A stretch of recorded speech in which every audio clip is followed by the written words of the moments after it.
Alhamdulillah, segala puja dan puji hanya milik Allah Subhanahu wa ta'ala. Salawat dan juga salam kita hadiahkan kepada Rasul kita Nabi besar Muhammad sallallahu alaihi wa ala alihi wasallam. Ma'asyiral muslimin yang dimuliakan Allah Subhanahu wa ta'ala, alhamdulillah di malam hari ini walaupun cuaca dingin di luar, tapi tidak mematahkan semangat kita untuk bertalabul ilmi. Tadinya pembahasan di malam hari ini dari takmir meminta pembahasan seputar rumah tangga, tapi yang datang bapak-bapak jadinya, mamanya nggak ada pula, jadi kita robah temanya. Iya, kita akan membahas seputar pentingnya istiqomah.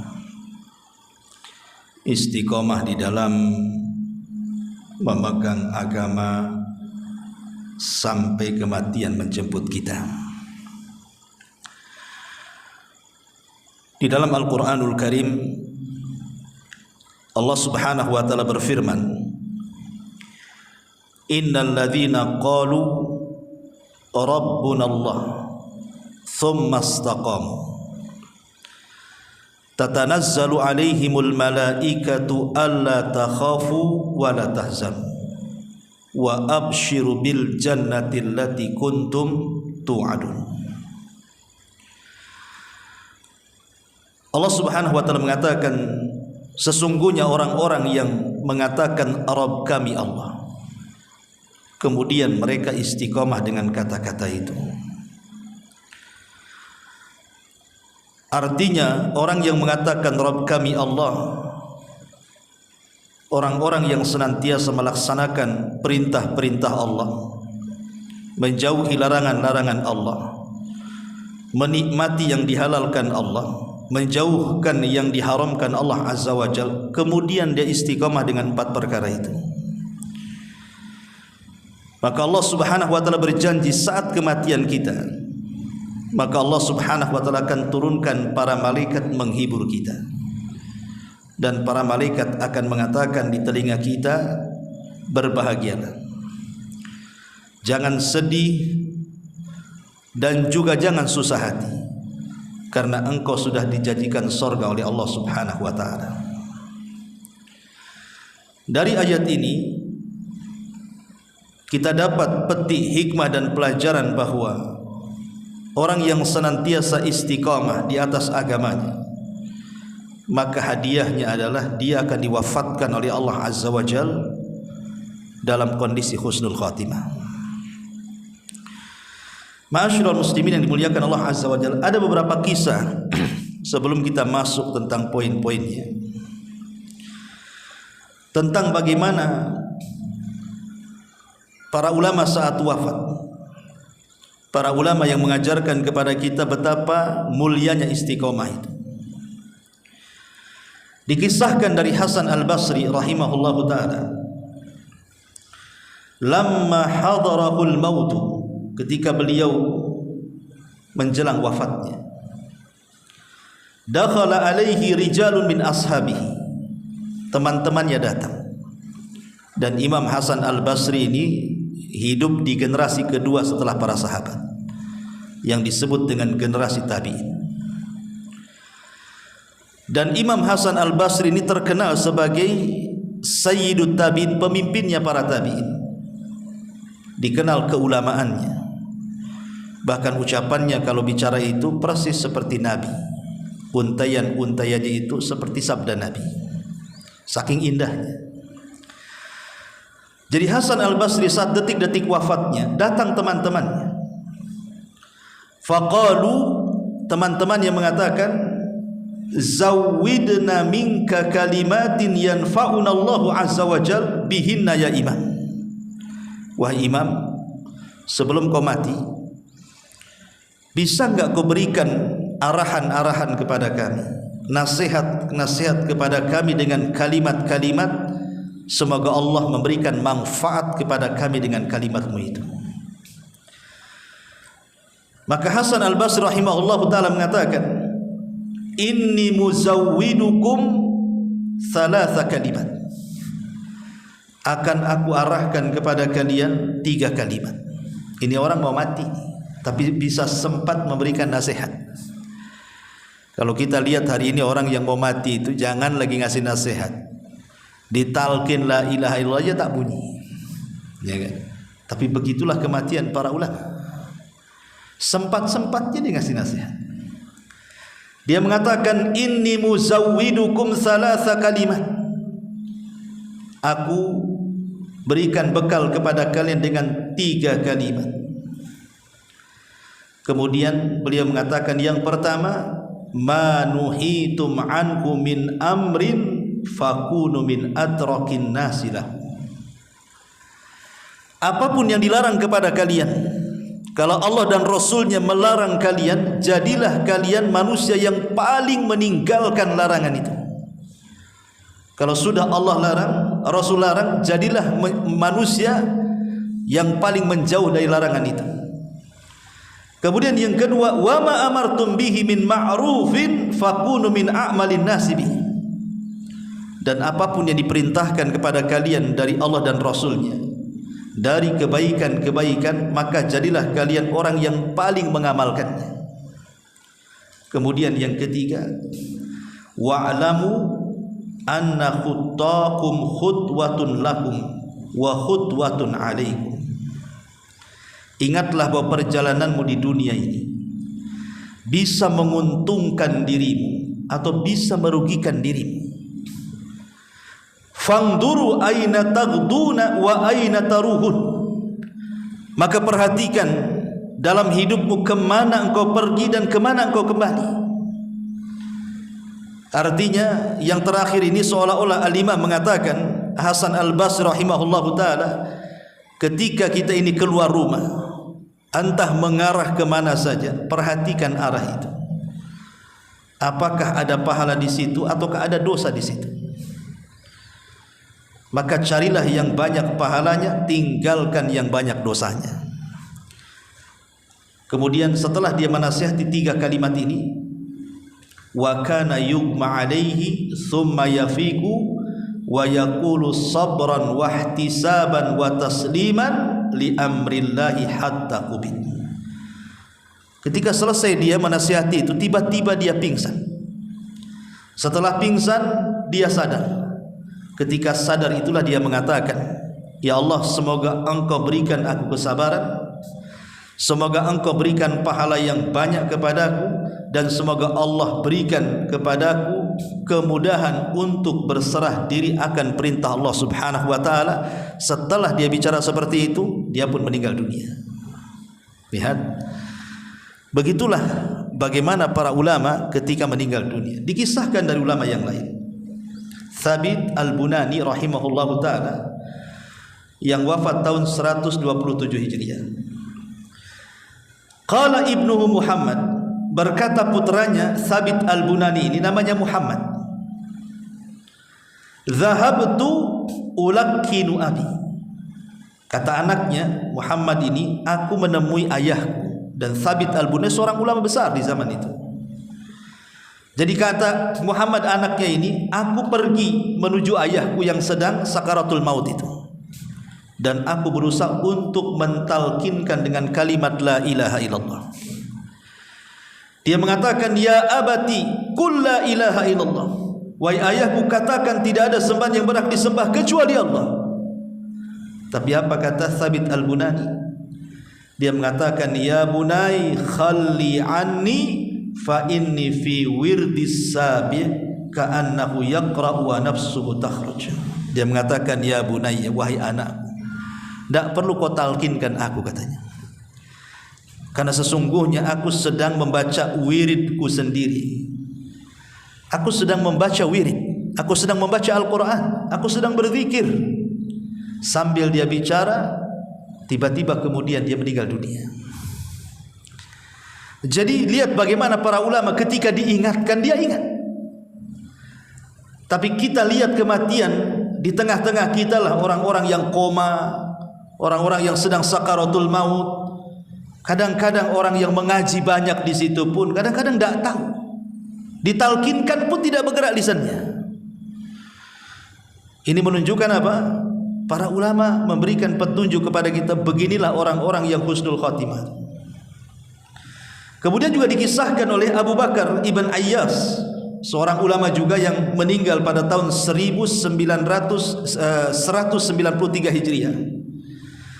Lamma hadarat Abu Bakrin al-wafat, ketika Abu Bakar ibn Iyas ini meninggal dunia, bakat ukhtuh, saudarinya yang perempuan tiba-tiba menangis melihat saudaranya Abu Bakar ibn Iyas, seorang alim itu yang sedang sakaratul maut. Faqala laha, tiba-tiba Abu Bakar ibn Iyas mengatakan kepada saudaranya, ma yubkiki, kenapa engkau menangis? Kenapa engkau menangis? Unzuri ila tilka az-zawaya, kau lihat tembok di pojok sana, katanya. Kau lihat tembok di pojok sana, kata Abu Bakar ibn Iyas ini. Faqad khatama akhuki fiha 18,000 khatmah. Sungguh saudaramu ini, Abu Bakar ibn Iyas ini, sungguh saudaramu ini di pojok sana sudah menghatamkan 1018 kali hatam Al-Quran di pojok itu, katanya. Dia mengatakan seperti itu. Kemudian dia meninggal dunia.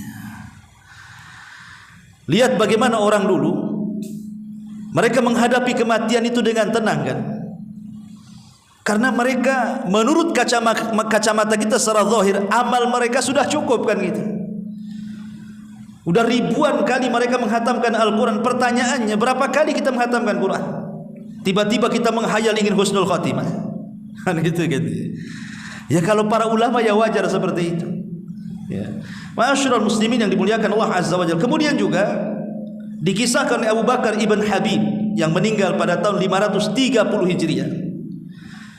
Lamma uhtudira, ketika dia hampir sakaratul maut, qala lahu ashabuhu, teman-temannya datang di sekelilingnya dan mengatakan, ausina ya imam, bisa enggak kau wasiatkan aku dengan beberapa wasiat. Lihat bagaimana dulu ulama itu sangat dihormati.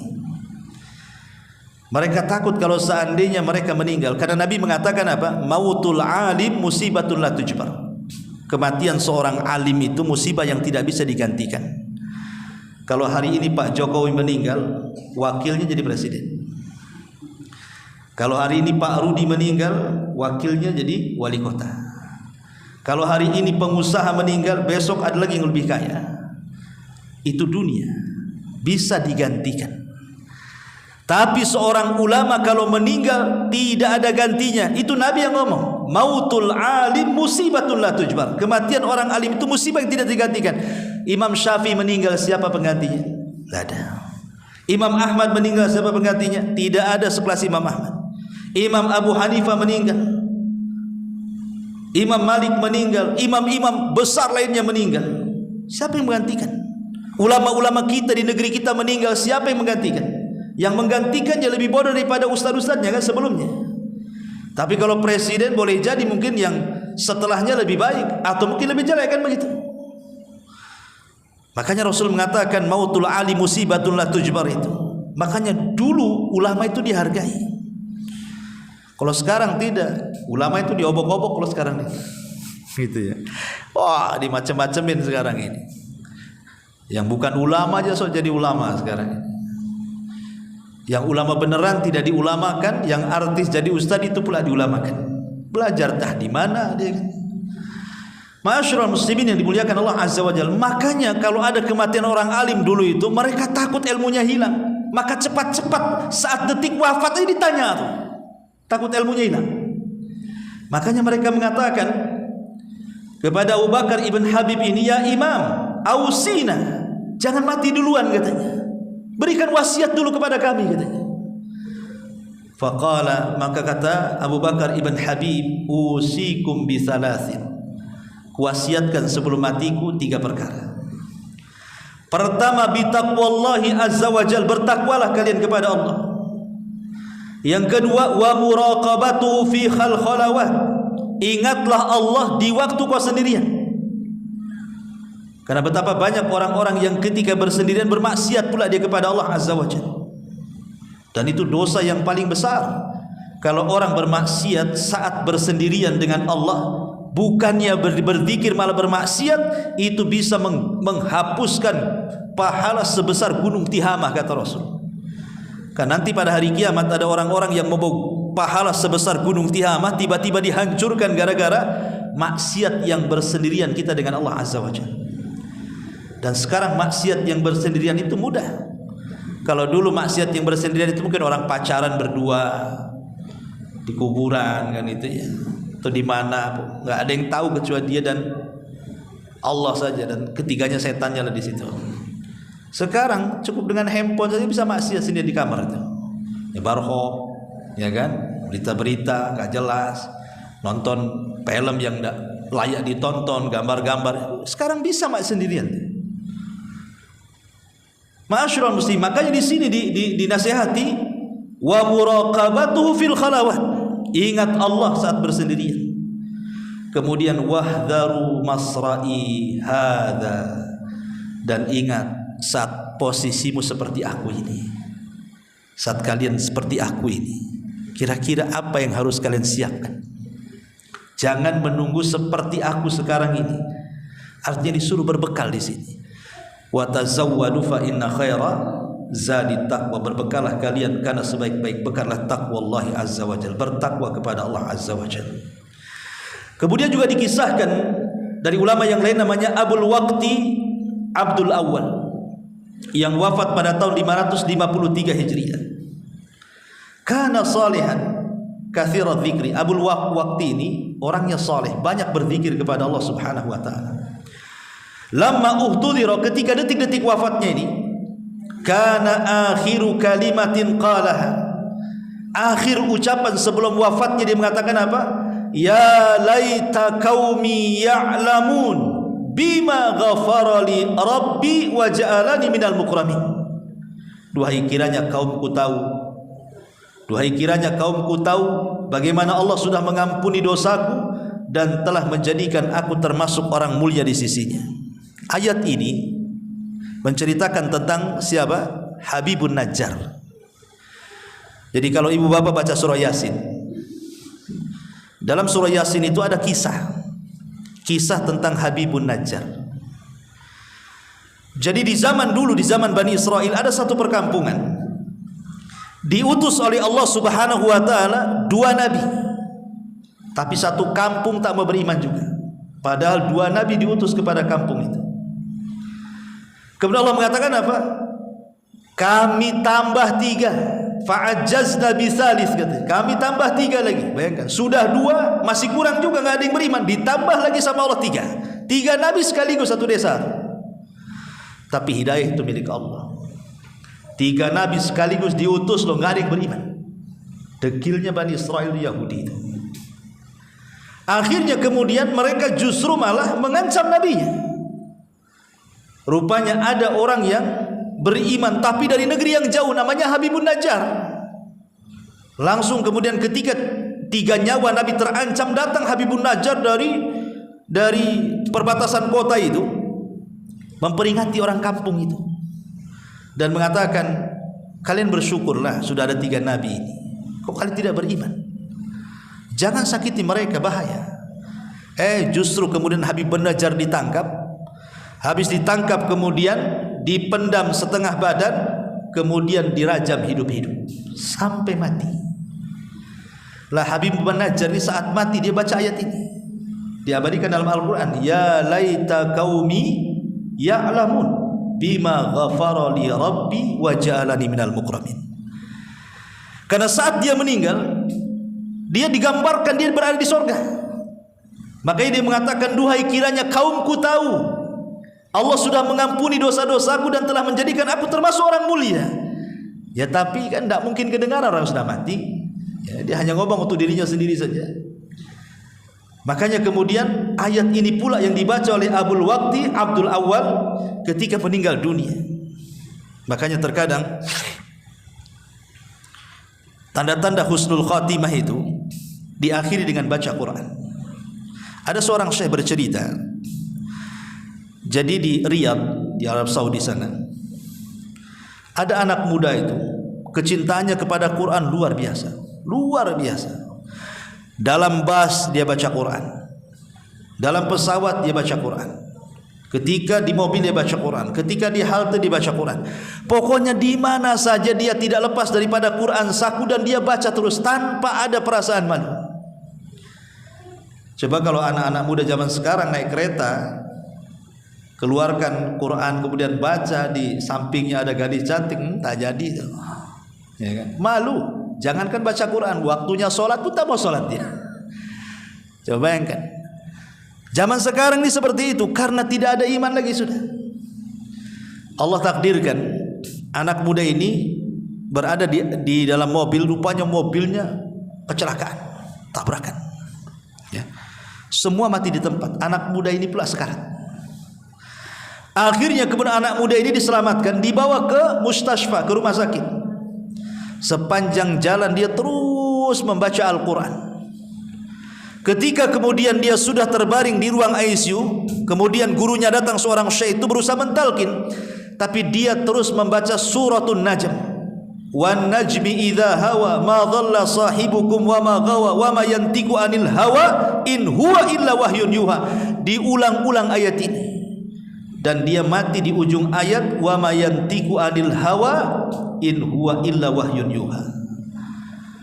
Dan tidaklah Muhammad itu berucap dengan hawa nafsunya, yang diucapkanlah wahyu yang diwahyukan kepadanya, kemudian dia meninggal. Itulah Al-Quran ya. Ma'asyiral muslimin yang dimuliakan Allah Azza wa Jalla. Tapi ada juga orang-orang yang meninggal itu subhanallah, sampai-sampai seorang syekh ini bercerita juga, seorang syekh ini suul khatimah betul. Ayahnya seorang alim, tapi anaknya orang jahat, akhlaknya buruk, mungkin karena sudah terkena pergaulan bebas di Saudi juga. Dan orang tuanya tidak tahu kalau anaknya itu sudah narkoba, sudah mungkin berzina dan begitu seterusnya. Orang tuanya tidak tahu. Taunya adalah ketika terjadi kecelakaan, kemudian dibawa ke rumah sakit karena bapaknya seorang alim, maka berusaha mentalkin anak muda ini. Tapi apa yang terjadi? Setiap dikatakan ya bunayya qul la ilaha illallah, wahai anakku katakan la ilaha illallah, tapi apa yang keluar? Yang keluar nama gadis-gadis yang pernah dizinahinya, dan dia masih hafal namanya dan dia sebut satu persatu, dan yang terakhir ketika disebut disitulah nyawanya terakhir keluar. Auzubillah. Sul khatimah. Ya. Ma'asyiral muslimin yang dimuliakan Allah Subhanahu wa taala. Makanya kenapa Nabi SAW selalu meminta kepada kita umatnya, menganjurkan umatnya untuk berdoa agar kita wafat di atas kebaikan. Abdurrahman ibn al-Aswad juga dikisahkan ulama yang meninggal pada tahun 99 Hijriah. Lamma uhtudir Abdurrahman ibn Aswad, ketika Abdurrahman ibn Aswad ini detik-detik wafatnya, baka dia menangis. Faqila lahu, dikatakan kepadanya, wa ma yubkika ya imam, apa yang membuat anda menangis wahai imam? Qala, dia mengatakan, asafan ala saumi was shalah, menyesal aku tidak memperbanyak puasa dan salat, katanya. Padahal dia ulama besar, dia ahli salat, dia ahli puasa, tapi dia masih menyesal dia kurang dalam puasa dan salat. Lah kita lo tidak pernah menambah dari yang wajib. Kadang puasa sunnah malas, sholat sunnah malas, qiyamul lail malas, kan? Cemana pula akan mengatakan seperti ini? Harusnya kata-kata ini kan pantas untuk kita. Tapi dia ulama yang ahli sholat, ahli puasa masih mengatakan ya asafa ala saumi was salah, katanya. Duhai kiranya aku ketika masih sehat betul-betul merajinkan kembali puasa dan salat. Walam yazal yaqra'ul Quran, setelah itu dia terus membaca Al-Quran hatta mata, sampai meninggal dunia. Kemudian juga dikisahkan oleh Sulaiman At-Taimi yang wafat pada tahun 143 Hijriah. Qala ibnu, yang berkata ini adalah putranya. hina hadara abil maut, ketika ayahku meninggal dunia, Sulaiman At-Taimi, qala li, dia mengatakan kepadaku, ya bunai, hadithni bi rukhsi la'alli alqallaha ta'ala wa ana husnu dhanubi. Wahai anakku, kisahkan kepadaku, mungkin dengan rukhsah, keringanan-keringanan yang pernah kau dapatkan dari ilmumu kepadaku, supaya aku bisa berjumpa dengan Allah dan aku dalam kondisi berbaik sangka dengan Allah. Ikhwan, ibu-ibu yang dimuliakan Allah Azza wa Jalla, ini termasuk sunnah yang kadang-kadang mahjurah, ditinggalkan. Orang yang sakit itu, orang yang sakit parah itu, setan lebih dekat dengan dia dibandingkan malaikat. Orang yang sakit parah itu setan lebih dekat, karena setan tidak mau ada dari hamba-hamba Allah yang meninggal dunia kemudian dia husnul khatimah, karena itu kesempatan terakhir menggoda dia masalahnya. Makanya setan itu akan berusaha menghubungi orang yang sakit parah, jangan sampai detik-detik wafatnya kemudian lepas pula dari jeratan setan. Itu sangat rugi setan itu, karena masalahnya dia akan mati kan, udah gak ada kesempatan menggoda lagi. Makanya setan akan menghubungi orang sakit. Makanya lihat orang-orang sakit, terutama yang sudah parah, apalagi sudah lama, apalagi sudah terbaring, ucapannya aneh-aneh kan. Terkadang lebih baik mati daripada hidup. Putus asa, kecapean menahan sakitnya, sudah tidak sabar lagi, tidak mengharap pahala lagi. Karena apa? Setan masuk supaya dia apa? Putus asa. Padahal Nabi SAW pernah mengatakan kepada Abbas, pamannya, saat sakit parahnya, dan mengatakan, ini Rasul ngomong sama pamannya Abbas tuh, hei Abbas, pamanku, jangan sekali-kali kau berandai-andai dengan kematian. Sebab kalau seandainya penyakitmu Allah sembuhkan dan engkau orang baik, engkau bisa menambah pahala. Tapi kalau engkau orang jahat, kau ada kesempatan bertobat. Ya. Kalau engkau orang jahat, tiba-tiba disembuhkan penyakitmu, kau ada kesempatan bertobat. Tapi kalau engkau orang baik, kau bisa menambah pahala, kata Nabi. Tetapi kalau memang harus mengucapkan, karena sudah tidak tahan lagi, maka katakanlah, ya Allah, kalau memang kematianku lebih baik, matikan saja. Tapi kalau kehidupanku lebih baik, maka sembuhkan. Karena saat itu setan akan berkumpul kepada orang sakit itu. Makanya di sini kenapa kemudian Sulaiman At-Taimi ini mengatakan, agar jangan sampai ketika aku meninggal aku bersuudzon kepada Allah, tapi supaya aku berhusnudzon, berbaik sangka kepada Allah. Makanya kita sebagai orang hidup, kalau seandainya kita berkunjung kepada orang sakit itu, jangan sekali-kali menceritakan keburukan orang yang sakit. Ya, pamannya ada orang sakit parah nih, kita datang, sebutkan aja kebaikannya. Sebutkan, walaupun sebenarnya dia bukan orang baik, tapi sebutkan saja kebaikannya. Duh sayang, memang orang baik diuji seperti ini gitu. Padahal dia orang jahat, padahal nggak apa-apa ngomong gitu saja. Ya. Atau kapan lagi lah kita ke masjid, kapan lagi kita ini, dan begitu seterusnya. Sebab orang sakit mendengarkan orang di sekitarnya. Kalau suara yang masuk itu kebaikan, maka akan menghilangkan memori-memori maksiatnya, dan yang diingat kebaikan yang diceritakan orang sekitarnya. Boleh jadi dengan itu dia tidak akan putus asa dari rahmat Allah, dan kalaupun dia meninggal minimalnya ada husnudzon, berbaik sangka dengan Allah. Tapi kalau kita ceritakan keburukannya, cepatlah sembuh, kita maling lagi, kita ngerampok lagi, kita mabuk lagi, itu kan dosa semua, ya kan? Ya, cepat sembuh. Kapan kita narkoba lagi? Kapan kita ke diskotik lagi? Kapan dugem lagi? Lupa ingatan pahalanya, ini dosa, akhirnya ingat neraka. Kalau sudah ikut neraka, suudzon kepada Allah. Kalau sudah suudzon kepada Allah, jangan pula kemudian dia mati, itu pula dosa yang terakhir yang ia bawa menghadap Allah, suudzon, berburuk sangka kepada Allah. Seolah-olah dia tidak akan masuk surga, pasti neraka. Itu bahaya tuh. Ya. Jadi kalau ada orang sakit, hibur dengan kebaikan, supaya harapannya lebih besar dari perasaan takutnya. Jangan diceritakan maksiat, karena itu waktu kita menceritakan kebaikan. Ya. Kemudian juga dikisahkan dari Abu Hazim Salamah ibn Dinar Al-A'raj yang wafat pada tahun 144 Hijriah. Dari Muhammad ibn Muttarif, dia mengatakan, dakhalna ala Abi Hazim al-A'raj, kami masuk ke rumah Abi Hazim al-A'raj lamma hadarahul maut, ketika detik-detik wafatnya. Fakulna, kami katakan, kaifa tajidu, bagaimana kondisi, bagaimana keadaanmu? Qala, kata Abu Hazim, ajiduni bi khairin, alhamdulillah, aku dalam kondisi baik, rajian ilallah, aku terus mengharap pahala Allah, husnadzan bihi, berhusnudzon kepada Allah, fil mauti rahatan lil mu'minin, kematian itu adalah istirahat bagi orang-orang yang beriman. Kemudian dia membaca, wa ma indallahi khairun lil abrar, ingatlah apa yang di sisi Allah itu lebih baik bagi orang-orang yang senantiasa berbuat baik di dunia. Kemudian dia meninggal. Lihat, ma'asyiral muslimin wal muslimat rahimani wa rahimakumullah. Ini beberapa kutipan bagaimana para ulama-ulama dulu gitu ya, saat wafatnya itu rasanya indah sekali.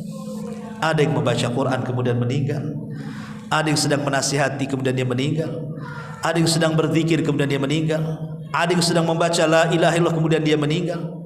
Macam-macam gambaran ulama-ulama dulu meninggal. Nah, sekarang kita lihat gambaran-gambaran orang yang pernah Anda lihatlah saat nazah meninggal itu. Ada enggak gambaran-gambaran seperti orang-orang seperti ini? Ataukah sebaliknya, yang Anda lihat cuma diam terus mati gitu. Ngorok mati. Itu kan.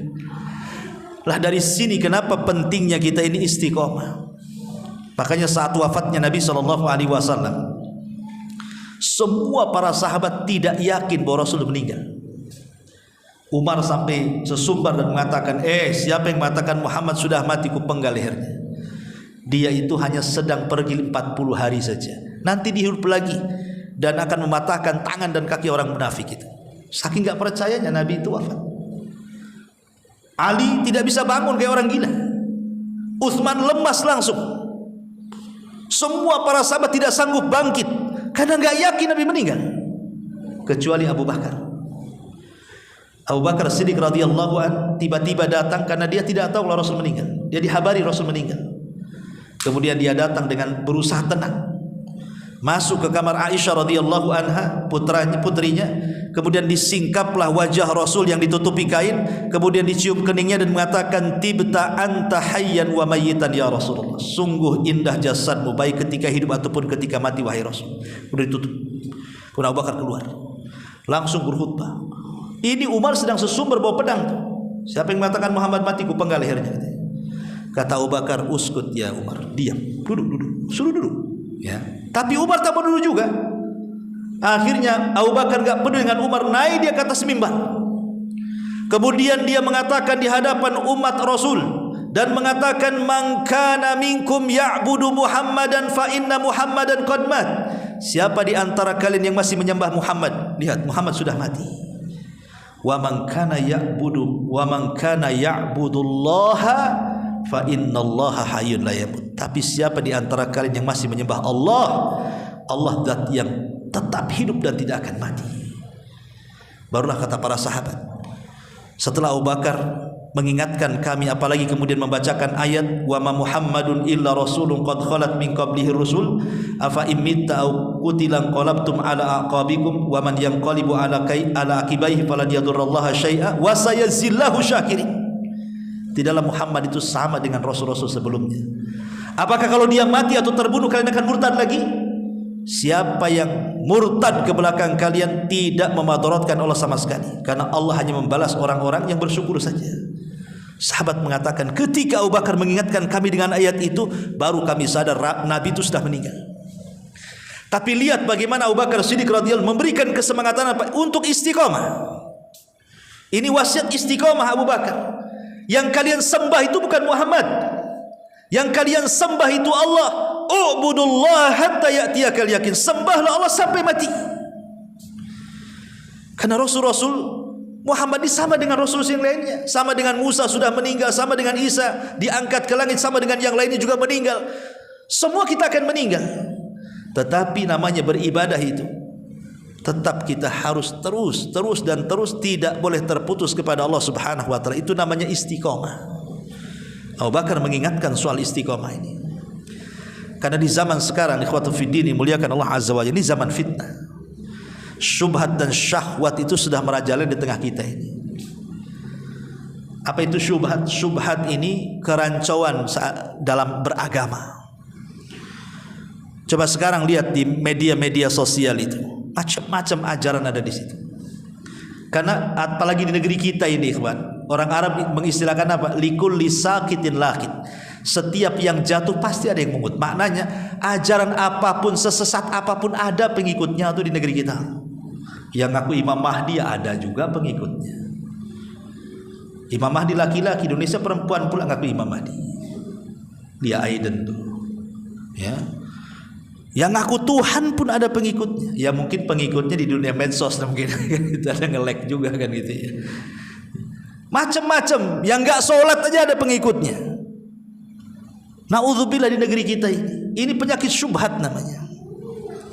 Adapun penyakit syahwat ada macam-macam lah. Sekarang kita ini dipertontonkan dengan macam-macam syahwat kan. Dengan maksiat-maksiat depan kita ini, dari diskotiknya, dari narkobanya, dari maboknya, dari perempuan, macam-macam. Dengan hubud dunianya, kecintaan kita kepada dunianya itu. Lah kita dihadapkan dengan fitnah yang seperti ini. Kalau kita tidak istiqomah, mungkin kita mudah akan, hati kita ini akan condong, mungkin condong kepada syahwat atau mungkin condong kepada syubhat. Mungkin rusak agama kita atau rusak akhlak kita. Sebab kalau terkena syubhat, rusak agama kita. Kalau terkena syahwat, rusak akhlak kita. Padahal yang menjadikan manusia baik itu adalah agama dan akhlak. Kalau bisa mengawinkan agama dan akhlak itu, jadi orang baik kita. Tapi sekarang agama diserang, akhlak pula diserang. Makanya kalau tidak istiqomah susah sekali. Lalu apa saja supaya kita ini bisa istiqomah sampai kematian kita? Saya akan sebutkan 15 perkara dengan singkat karena juga waktu. Yang pertama, supaya kita istiqomah, al-iqbal alal Quran. Jangan lepas dengan Quran. Quran itu identitas kita kaum muslimin. Jangan pernah lepas dengan Al-Quran. Baca Al-Quran, pelajari Al-Quran, renungkan Al-Quran, amalkan Al-Quran. Karena nanti Nabi SAW akan menghadap kepada Allah pada hari kiamat dan mengatakan di hadapan Allah, Inna qaumi ittakhidhu hadzal Qur'ana mahjura, ya Rabb, maafkan saya, kaumku di akhir zaman sudah mulai mereka meninggalkan Al-Quran. Pertanyaannya, sudahkah kita membaca Al-Quran setiap hari? Pasti jawabannya tidak. Setiap minggu? Tidak juga. Setiap bulan? Tidak juga. Nunggu Ramadan Ustaz? Tidak juga Ramadan tuh. Dia enggak tarawih juga rupanya. Kapan baca Quran kalau begitu? Ya. Padahal itu yang membuat kita istiqomah. Kemudian yang kedua, iltizam syar'illahi wal amali salih.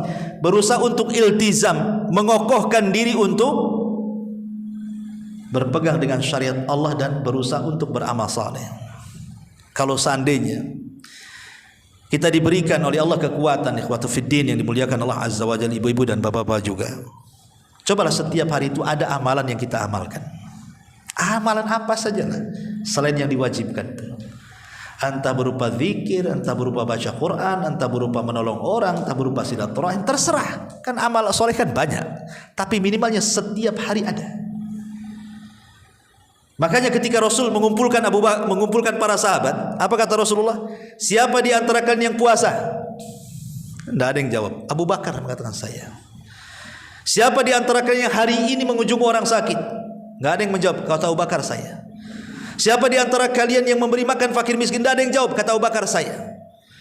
Siapa yang hari ini mengikuti jenazah? Tidak ada yang jawab. Kata Abu Bakar saya. Bayangkan, Abu Bakar dalam satu hari puasa, mengunjungi orang sakit, mengunjungi jenazah, memberi makan orang sakit. Kata Rasul, tidaklah manusia ada 4 sifat ini pada dirinya kecuali dia masuk surga. Jadi kalau bisa setiap hari itu minimalnya ada 4 amalan lah yang kita amalkan. Kira-kira apa kan begitu? Ya. Karena semua itu akan ditanya di hadapan Allah azza wa jalla. Kemudian yang ketiga, tadabbur qasasil anbiya. Berusaha untuk tadabbur. Kalau kita ingin istiqomah, cobalah buka sejarah. Entah mempelajari sejarah Nabi, sejarah para sahabat, sejarah para ulama gitu. Maka kita akan semangat tuh. Kalau kita mendengar sejarah itu akan semangat. Ya, seolah-olah semua ada. Makanya kenapa kemudian di Quran itu Allah Subhanahu wa taala menceritakan para nabi kepada nabi. Kan Quran turun kepada nabi dulu kan? Jadi Allah menceritakan para nabi kepada nabi. Apa gunanya? Allah mengatakan linutsabbita bihi fuadak, supaya memantapkan hati nabi itu. Jadi kalau nabi umpamanya diuji oleh kaumnya, nabi-nabi dulu juga diuji. Kalau seandainya kemudian Rasul diuji anak-anaknya meninggal, dulu Nabi Ibrahim disuruh menyembelih Ismail lagi. Kalau Nabi SAW diuji dengan sakit, Ayub 18 tahun sakit. Kalau seandainya ada orang kemudian mencaci maki mengatakan dia gila, semua para nabi dibilang gila. Akhirnya kan tenang tuh. Karena ada pendahulunya kan. Makanya kalau seandainya nih kita dapat musibah, kemudian musibah kita digandengkan dengan musibah Nabi, tenang kita. Coba, apa yang tidak ada pada Nabi, apa yang tidak ada pada kita ada pada Nabi. Musibah apa saja yang kita hadapi, Nabi pernah mengalaminya. Kita tenang jadinya kan. Ada orang yang kemudian kena musibah anaknya meninggal, Nabi anaknya meninggal juga. Kecil-kecil lagi, bayi-bayi. Ketika kita berdakwah kemudian, anggaplah tadi umpamanya kan, buat masjid, wah ini pakai tenaga ini. Nabi juga sama. Ya. Tenanglah kita. Begitu kita mengikuti jalan Nabi. Oh, kita ditimpa kefakiran. Nabi penggembala kambing berbelas-belas tahun itu kan. Bukan setahun 2 tahun jadi penggembala kambing itu dengan gaji murah. Miskin juga Nabi. Apalagi coba disebutkan apa musibah yang ada pada diri kita itu Nabi punya semuanya. Nabi anak yatim bahkan dalam kandungan lagi. Setelah brojol, ASI dipindah-pindah dari Halimah Sa'diyah, dipindah lagi ke pamannya, dipindah lagi ke kakeknya. Kita mungkin tidak pernah merasakan itu. Makanya kenapa kalau kita mempelajari sirah-sirah Nabi itu, kita akan tenang. Ada contohnya rupanya ya. Kemudian juga yang keempat, ad-du'a, berdoa kepada Allah. Dan Nabi SAW yang paling banyak berdoa kepada Allah apa? Ya muqallibal qulub tsabbit qalbi ala dinik. Wahai zat yang membolak-balikan hati, tetapkan hatiku di atas agamamu. Karena Rasul pernah mengatakan nanti di akhir zaman ada orang yang mukmin di pagi hari, kafir di malam hari. Mukmin di malam hari, kafir pula di siang hari. Karena siapa yang memegang hati? Allah yang memegang hati. Dulu di zaman Nabi Musa ada orang namanya siapa? Bal'am ibn Ba'urah. Bal'am ibn Ba'urah ini ahli ibadah, ulamanya Bani Israel. Bisa kufur. Gara-gara apa? Gara-gara dunia.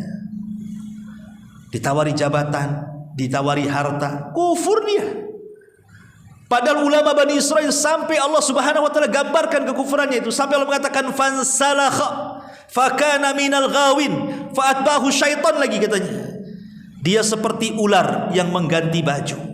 Ular kan suka ganti baju tuh kulitnya tuh. Itu insalah namanya. Artinya dia melepas baju keimanannya, berubah menjadi kekafirannya. Sesat pula dia. Harusnya dia mengikuti setan, setan ikut dia lagi. Itu Bal'am bin Ba'urah. Itu di Quran dijelaskan. Siapa lagi? Banyak. Dulu ada namanya Rajal ibn Unfuah. Rajal ibn Unfuah ini di majelis Nabi. Walaupun ada sebagian ulama mengatakan riwayatnya lemah, tapi saya kisahkan aja sebagai ibrah. Jadi Rajal ibn Unfuah ini dia membaca surah Al-Baqarah secara khatam dan tafsirnya dengan Nabi. Artinya dia orang yang cinta dengan Quran. Rajal ibn Unfuah ini. Di akhir-akhir kehidupan Nabi muncul nabi palsu namanya Musailamah al-Kadzab dari Yamamah. Maka Rasul mengirim surat lewat Rajal ibn Unfuah ini. Ya Rajal, kasihkan surat ini kepada Musailamah al-Kadzab, si nabi palsu dari Yamamah itu, supaya dia bertobat. Dibawalah surat itu. Di tengah jalan Rasul meninggal. Surat ini dibawa Rajal. Ketika sampai di kandang Musailamah al-Kadzab itu, entah ngomong apa Rajal ibn Unfuah ini, empat mata dengan Musailamah. Tiba-tiba dia mengatakan bahwa Musailamah al-Kadzab itu benar seorang nabi gitu. Rupanya apa? Ditawari kekuasaan, ditawari harta. Padahal udah ngaji sama Nabi lagi tuh, bisa murtad dia. Rajal ibn Unfuah. Na'udzubillah, apalagi kita. Makanya Umar ibn Khattab ketika memegang Taurat itu, ada satu lembaran Taurat dipegang Umar. Rasul marah dan mengatakan amutahawwikun anta ya ibnul Khattab. Kau sudah bingung wahai Umar, lempar tuh lembaran Taurat. Di depanmu ada Quran. Ngapain pula kau pegang-pegang Taurat? Nabi tahu hati Umar itu yang memegang Allah, bukan Umar. Bisa saja Umar tersesat. Kalau sekelas Umar aja dikhawatirkan oleh Nabi, tentu sekelas kita lebih khawatir lagi Nabi lah kan begitu. Tiba-tiba kita tidak pernah belajar Quran, tidak belajar hadis, sok-sok beli Injil dibaca. Kenapa beli Injil? Perbandingan agama Ustaz. Perbandingan dari mana? Quran aja nggak hatam. Mau dibanding-bandingkan dengan mana? Mau sesat kamu kan begitu. Jadi makanya banyak berdoa supaya di zaman fitnah ini adalah hati kita tetapkan di atas agama Allah Azza wa Jalla. Kemudian yang nomor 6, yang nomor 5, zikrullahi Azza wa Jalla. Perbanyak zikir, karena zikir yang bisa menenangkan hati. Kemudian yang nomor 6, al-hirsu ala an yaslukal muslim tariqan sahihan, berusaha untuk mencari jalan yang benar, talabul ilmi.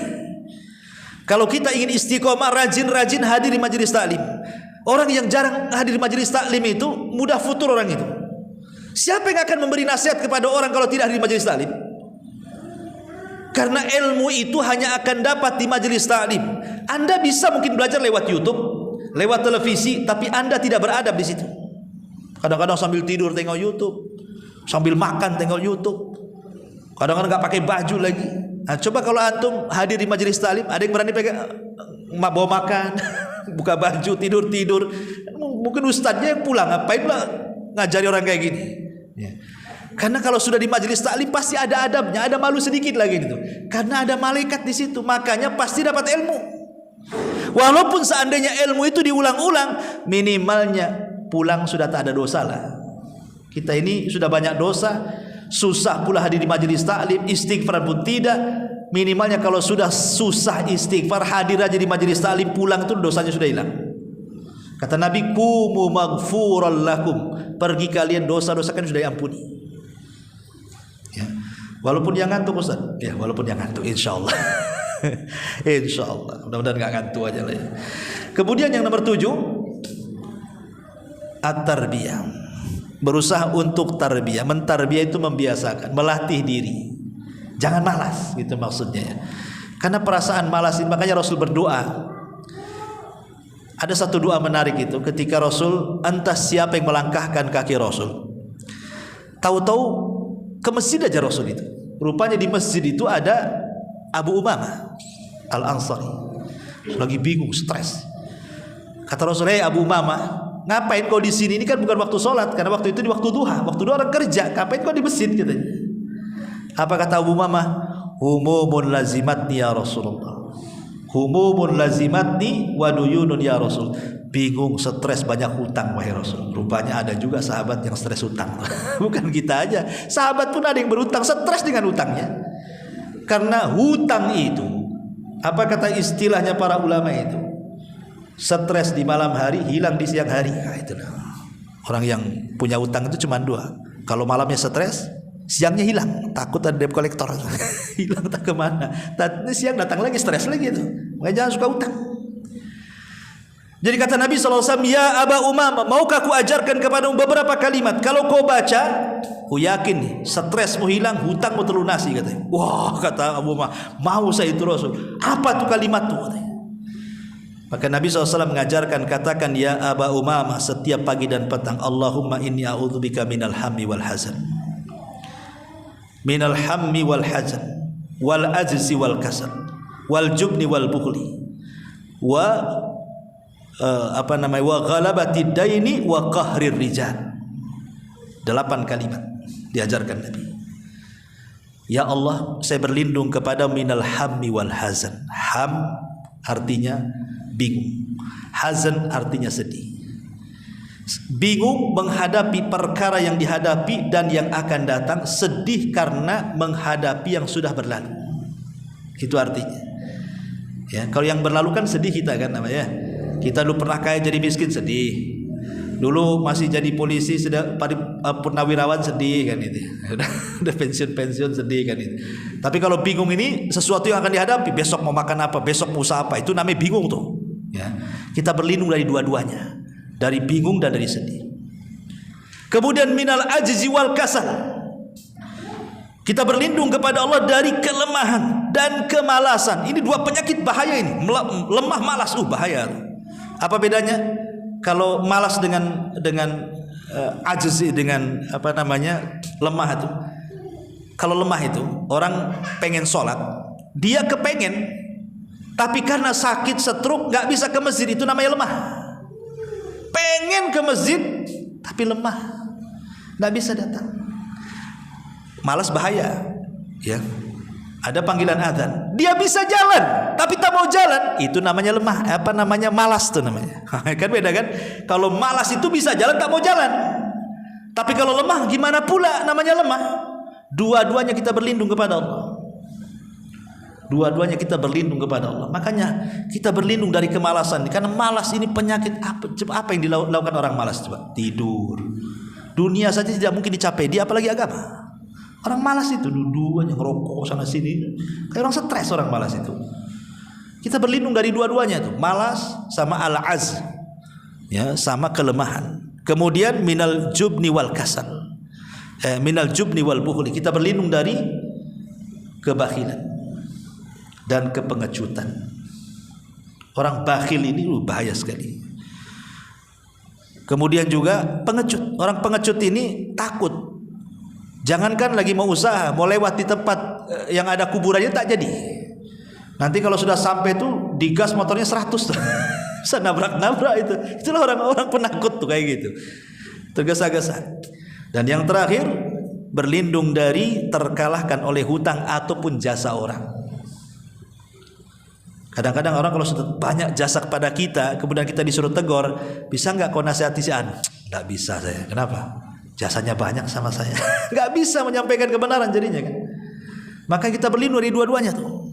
Makanya istiqomah itu harus ada tarbiyah, jangan malas. Ya. Jadi ada ijtihad. Kemudian juga yang ke-8, as-siqatu bit-thariq, harus yakin dengan apa yang sudah kita yakini. Kemudian juga yang nomor 9, mumarasatu da'wati ilallah, berusaha untuk membiasakan ngajak orang kepada kebaikan.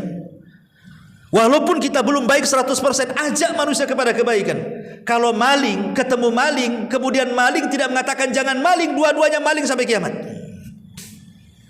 Bisa dipahami ya?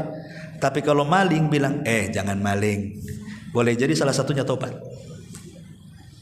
Masa saya maling, teriak jangan maling, kau masih maling, saya enggak, malulah kan itu. Atau dia masih maling, kawannya, betul juga kau.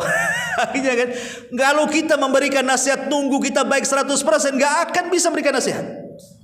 Yang penting biasakan aja nasihat-nasihat. Boleh jadi dengan sebab itu hidayah kepada kita, itu maksudnya. Itulah istiqomahnya di situ. Kemudian juga yang nomor 10, al-iltifat haulal anasiril muthbitah.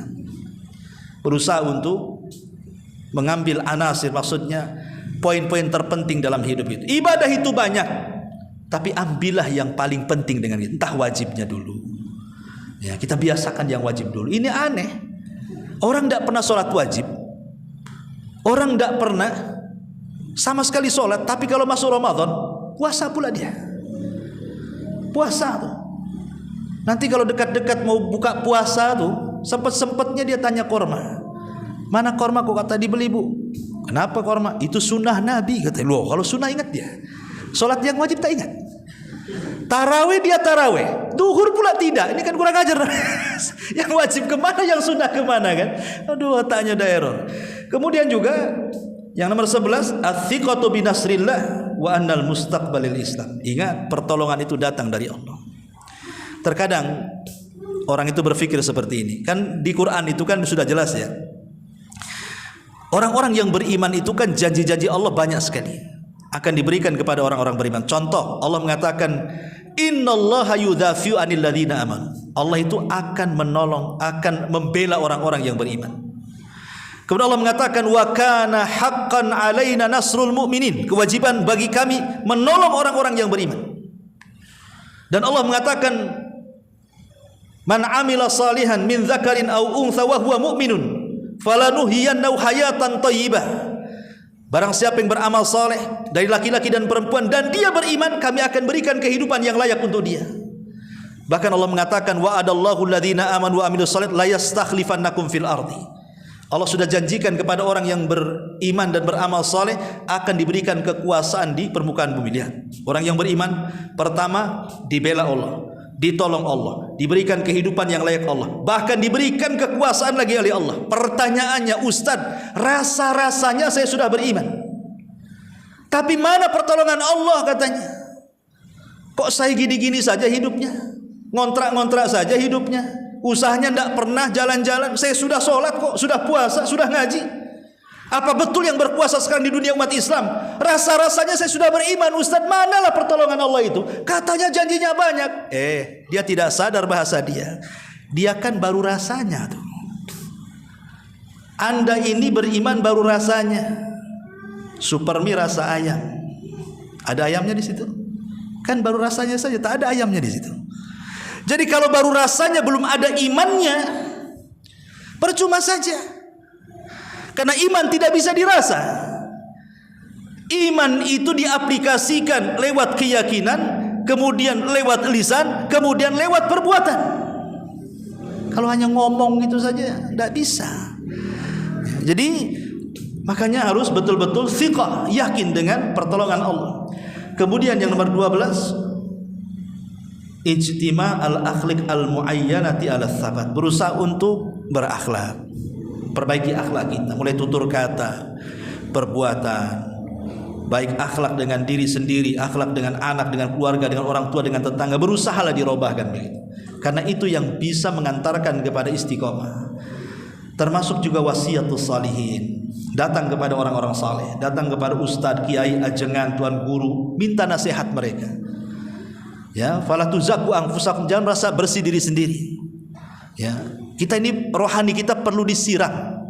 Mungkin badan kita sudah cukup lah dengan baksonya, mie ayamnya, apa semua ya kan. Hari-hari kadang makan 4-5 kali kita. Sudah cukup badan kita tuh. Ruh kita yang belum cukup. Hadir di majelis taklim, melihat YouTube pengajian atau datang ke orang saleh dan begitu seterusnya kan.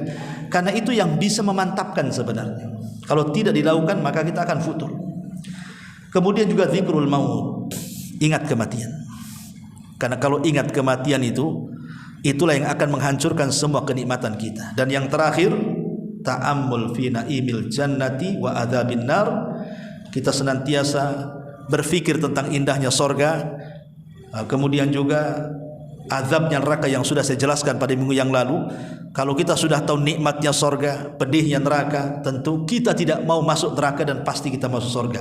Dan jalan masuk sorga adalah dengan beriman dan beramal saleh. Sebab inilah diantara kunci-kunci supaya kita istiqomah. Istiqomah dari mulai balik sampai kita meninggal dunia. Wallahu a'lam bishawab. Ini yang bisa saya sampaikan. Tadi ibu-ibu belum datang ya, harusnya temanya keluarga. Maaf, insyaallah mungkin minggu depan saja. Subhanakallah bihamdika asyhadu an la ilaha illa anta astaghfiruka wa atubu ilaik. Allahu ta'ala alam. Assalamualaikum.